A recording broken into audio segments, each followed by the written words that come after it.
Sensor आहे ना इसमें म्हणजे तो फुल वजन मित्रांनो यूपीमध्ये आम्ही सध्या आलोय आणि यूपीमध्ये डिझेलचे भाव पाहिले का तुम्हाला मागचे व्हिडिओ दाखवले परत एकदा दाखवतो. आता टाकी फुल करतोय इथनं यूपीच्या बाहेर पडताना परत एकदा टाकी आपण परत फुल करणार. और ये भाई साहब है, मैं सोचा ये महाराष्ट्र की गाड़ी पहली गाड़ी देखी महाराष्ट्र की, वो भी तुम एमपी के निकले. ये महाराष्ट्र की एक भी नहीं दिखी, मेरे को दूसरा दिन है ग्वालियर में. हाँ एक भी गाड़ी नहीं दिखी नहीं. आज ये सीजन में नहीं है, इधर से भाड़ा बहुत रेट कम पड़ा. आते टाइम में भी 12 टन लेके आए और जाते टाइम में हम और आते टाइम में बहुत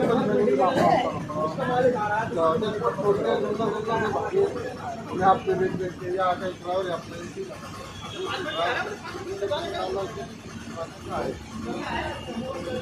चला मित्रांनो आता तुझ्या टाकी करून देतो आणि त्या ट्रॅफिकमध्ये जवळपास 1 तास आपला टायमिंग तिथे गेला.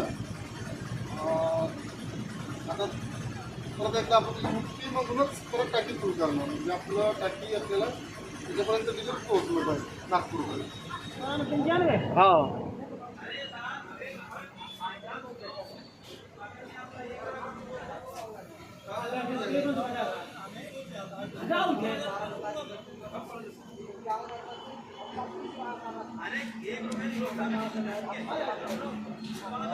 आले नंतर भेट भाऊ धुळेचे नाव काय तुमचं? आणि एक महाराष्ट्राचा माणूस जर आपल्याला बाहेर भेटलं नंतर मग तो कुठल्या जाती धर्माचा आहे पण तो आपला म्हणून वाटतो. आज तुम्ही भेटले ना तर म्हणजे आम्ही ओळख नव्हती तरी पण मी एक घरच्यासारखी किंवा आपण ओळखीचं आहे असंच मी बोललो तुम्हाला 10 शब्दांनाच बोललो.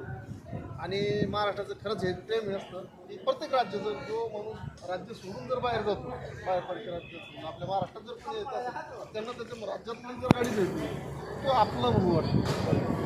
पण ड्रायव्हर कुठल्या जाती धर्माचा आहे ते महत्त्व नाही पण तो महाराष्ट्राचा आहे हे खूप मोठं प्रेम आहे. तर सर्वांना जय महाराष्ट्र. भेटू आपण पुढच्या व्हिडिओमध्ये.